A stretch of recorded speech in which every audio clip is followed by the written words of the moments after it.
Yeah.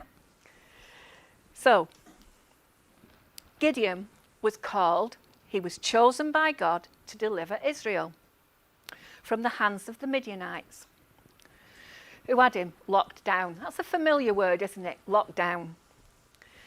They'd come and stolen their wheat crops, only leaving them with barley, which is quite a big crop, but they ridiculed them over that because barley was seen as the crop for the poorest of poor. First thing Gideon needed to learn was his identity. And actually, the songs that Les chose this morning were about identity. He didn't know what I was doing, and I didn't know what he was doing. So you like it when God turns up and pulls the strings together and ties them. Yeah. Identity. Not how we see ourselves. That's part of identity, but not what's important. It's how God sees us. The first year of Celebrate School of Supernatural Ministry, which Liz and Stuart, our pastors as well, run. And I didn't start it early, I started it later in life. But I still needed to learn that I had lost my identity of how God saw me. I couldn't stand in that place. So the first year, they always work on your identity. And that is really, really good. And it's a great place to start. Gideon didn't feel that he was up to this role that God had called him to deliver Israel from the hands of the oppressor. I'm not sure about that. But Judges 6, if you read it, maybe later, because I'm not going to read the whole thing, there's too much. But you go back and you find out for yourself what it's saying to you. God was reassuring him all the time. He called him in verse 12 of 6, the angels said, God is with you, you mighty man of courage. Wouldn't you like an angel to come and say that to you? I would. Verse 14, the Lord said to him, go in your might. In your might, did you hear that? In your might, wow. And you will save Israel from the hand of Midian. Have I not sent you? And that's a question that came right at Gideon. He had to think about that.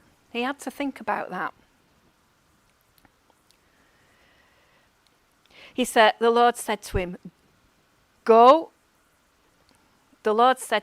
go in your might, and you will save Israel from the hand of Midian.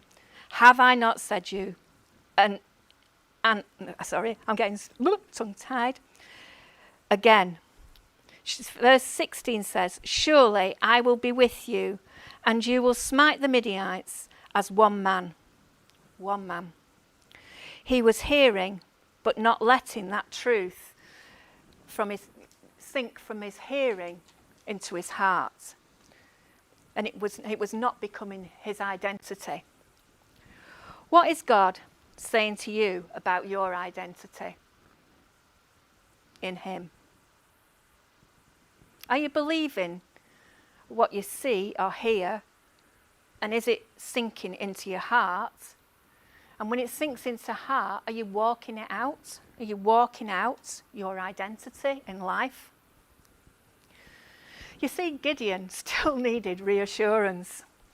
He hears God and the angel, but he still asks for a sign.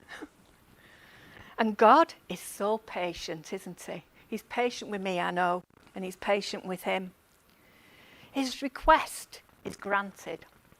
And he gets this miracle where there's a cake and there's broth, and he pours it over and then puts his rod on and it sets on fire. Read it for yourself in verse 19, because I didn't do a very good job of that. Just read it. So there again, he gets his miracle. Reassured Gideon at last moves on. We all need reassurance from time to time. We spend time, that's important, reassuring our children, grandchildren, and people around us of their identity and God's love.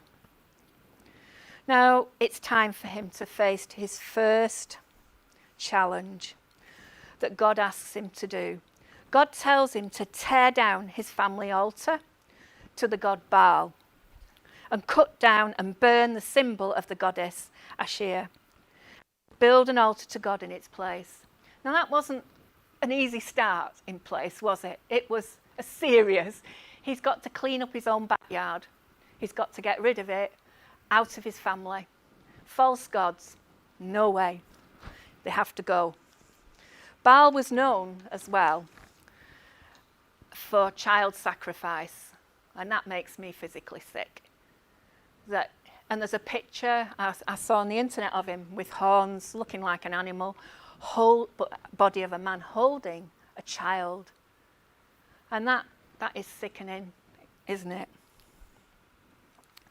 And I also thought about that, and as I was thinking about that, I felt that God said, it's the same challenge now. So I went on the internet. Rebecca is here with me today. We went to Cambodia and we stood amongst children being trafficked and young girls. And it was a very, very dark place, a very dark place. And I just thought, okay then, what are the statistics of that? Go away. Right. So the missing children. It says one missing child is one too many, and I agree with that. It says in Australia, it's estimated 20,000 children are reported missing every year. In Canada, an estimated 45,288 children are reported missing. Germany, an estimated 100,000 are reported missing every year. India, an estimated 96,000 children go missing every year. In Jamaica, an estimated 1,984 children were reported missing in 2015. Sometimes it's hard for updated figures. In Russia, the estimated 45,000 children. In Spain, an estimated 20,000 children.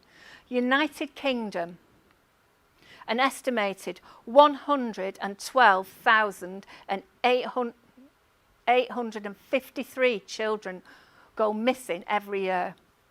The United States, 460,000 children reported missing every year. And it says, this, however, is only a snapshot of the problem. In many countries, the statistics are missing. And I bet they're missing from Cambodia. I tried to find them. And there was pages of stuff, but I couldn't find a clear identified number. And some of them, the cases are closed. The lack of numbers and reporting is a struggle, and so they're not as accurate as they should be, and I'm sure there are a lot more than that. Child trafficking in England has gone up 45%. So, is it any different, or is it still the same war that was going on in this time?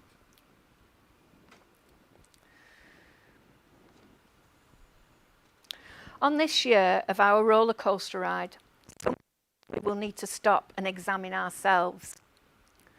Are there any false gods, habits, etc. in our lives that need to be torn down for us to move closer to God? We can collect rubbish along the way.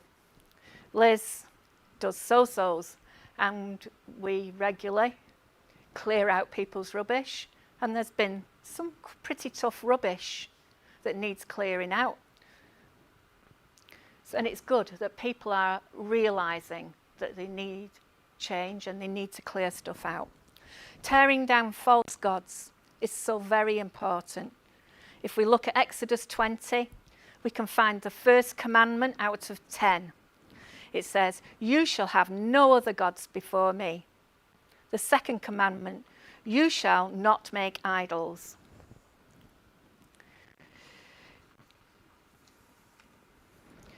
Gideon became famous for what he did. He tore down this idol. He went, he tore it down, he got rid of it out of his family, out of the area. So many people were following at that time who needed to be redirected back to God. But he became famous for that. They called him Jabul, meaning let Baal contend with him. And everyone was waiting for Baal to kill him. You see, we need to recalculate. We have a big God and a small enemy. We're always saying this here, and our minds have to recalculate things like little COVID, big God. God is bigger than COVID. It's bigger than what's happening worldwide. He is in control. And we need to get the right mindset for this year. Verse 34 says, "But the Spirit of the Lord clothed Gideon with himself and took possession of him." I absolutely love that. God, please come and take possession of me. God clothed him with himself and took possession. Wow, that is just, we have to make time for God to come, and we have to be before him for that to happen. But that brought about a change. It brought about a change in Gideon. And we have to get into intimacy with God and time before him to receive that. This year, make time for God encounters in his presence. Get overwhelmed by him, because that's what he wants to do to you. You don't have to plead. That's what he wants to do with you. You see, then Gideon blew a trumpet and something happened. He blew a trumpet and supernaturally an army came and were formed. So he had this massive army. You'd think he would be confident, wouldn't you? Can I have picture number 4 on? You think he would be confident in being of God being with him. But no, Gideon asked again. We see not just for one sign this time, but 2 signs back to back. And here's what he said. And Gideon said to God, "If you will deliver Israel by my hand, as you have said, behold, I'll put a fleece of wool out on the threshing floor. If there is dew on it only, and it's dry all on the ground, I shall know that you will deliver Israel into my hand, as you have said." And so it was so. When he rose early in the morning and squeezed the dew out of the fleece, he wrung it into a bowl full of water. And Gideon said to God, "Let not your anger be kindled against me. I will speak, but this once. Let me make a trial, only this once, with the fleece. I pray you, let it now be dry. Only upon the fleece and upon all the ground let there be dew." And God did so that night, for it was dry and the fleece only, and there was dew all on the ground.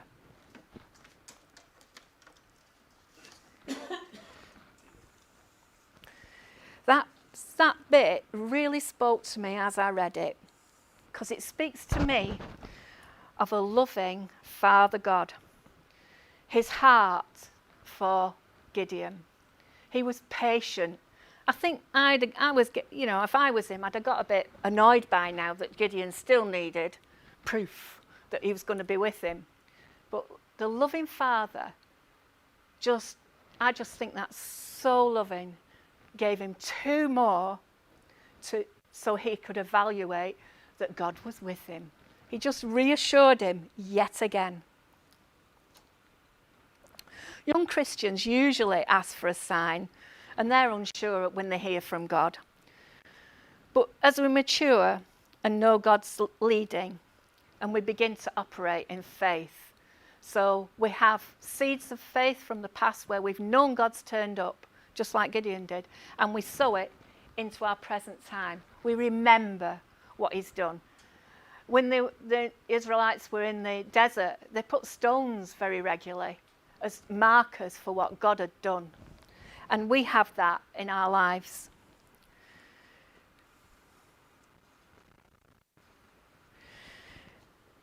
Maybe let him have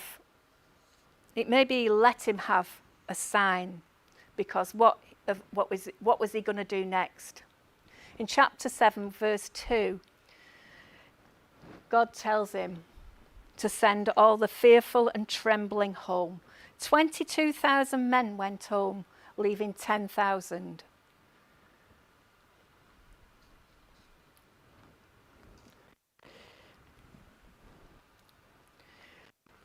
We can be double-minded.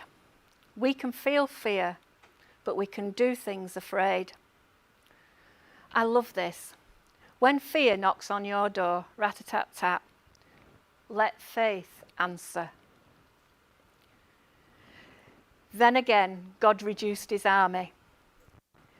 Ones that bowed down to drink and weren't taking notice properly of what was going on around, he sent them home.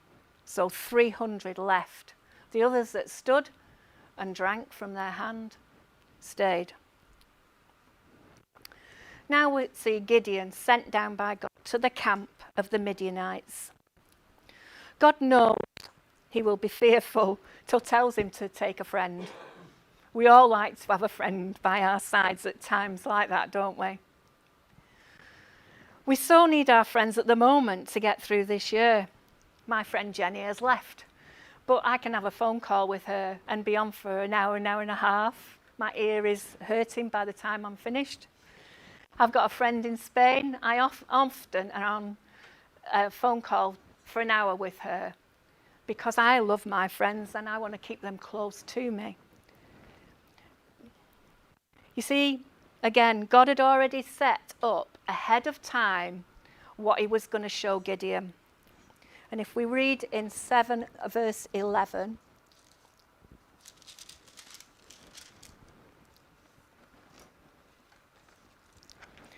and you shall hear what they say, and afterwards your hands shall be strengthened to go down against the camp. Then he went down to Purah, his servant, to the outpost of the camp of the armed men. And the Midianites and the Amorites were all sons of the east along the valley like locusts of a multitude, and their camels were without number as the sand on the seashore.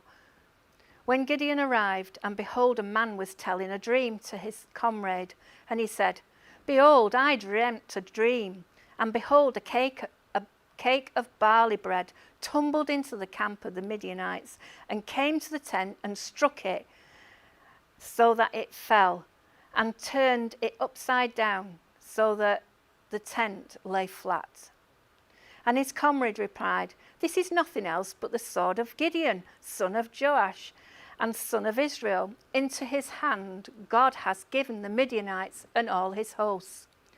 When Gideon heard the telling of the dream and its interpretation, he worshipped and returned to the camp of Israel and said, Arise, for the Lord has given the hand of the hosts, the Midianites, into our hands.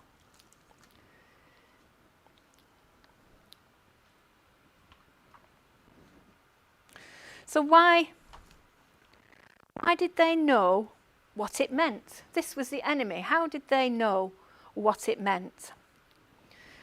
Was it Gideon and his army? It was because of the barley cake. They had been left to eat for so long. Barley is not as good to make bread with. It crumbles like cake. Yet this crumbling poor man's food cake took out all the tents and turned them upside down. So though it doesn't look anything worthwhile, it took out the camp. Such a change now in Gideon. His faith had got matured at last, long last. He began to talk about the battle before him as though it was already won. I've been waiting a long time for that. Waiting a long time. It was a real roller coaster ride of relationship with God to get him to that point. A very important lesson for us, I think, is that Gideon worshipped before the battle was won. He didn't wait till he'd already won to worship. He worshipped before, as if it had happened. And the battle itself was absolutely amazing. It's a demonstration of our faith. We must worship this year no matter what. The battle was won not with a sword, although this was an army, or any shedding of blood, but by 300 men blowing trumpets and shouting, with empty pitchers, with lights, and then they smashed them. And the mighty enemy ran away like scared people. Just at that. That was God showing his hand. He won the battle for them. That was his intention from the very beginning. But he wanted to take them on a journey of faith. He will win this COVID battle for us. And we will come out of it stronger with God alongside us all the way. And our personal, whatever it looks like, roller coaster of life and faith, it's so important to remember it. Ephesians 6:12 says, "For we wrestle not against flesh and blood, but against principalities and powers, against the ruler of this dark world, against spiritual wickedness in high places." My mum used to have a saying. She said, "Nothing's new under the sun." And when we look back at what he was facing, it isn't much difference than we're facing now. We look at this and think, this is strange, what's going on. Is it real? Is it not real? It's a battle, and it's a heavenly battle, and that's where we're fighting. Pray, I think prayer this year has to go sky high, and I literally mean that. 2 Chronicles 7 and 14, and it's a question God asks, if my people who are called by my name will humble themselves and pray and seek my face and turn from their wicked ways, then I will hear them from heaven and I will forgive their sin and heal their land. I think as a country we've let a lot of things go and we need to reclaim them back.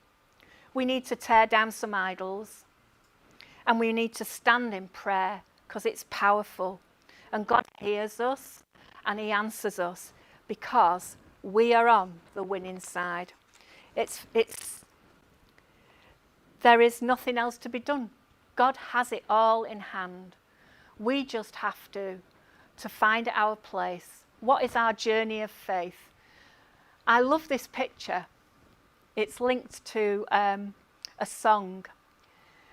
And I am strong when I am on your shoulders. And when we get on God's shoulders, we see a different perspective of what's going on. And that's where he wants to put us, so we can pray effectively. We can see what is happening and we can target it with prayer. And what a beautiful picture again of the Father's love, lifting us up as children onto his shoulders so we can see what he sees and we can know what he knows. So wherever you are on your roller coaster this year, remember you're not alone. You're going to learn a lot.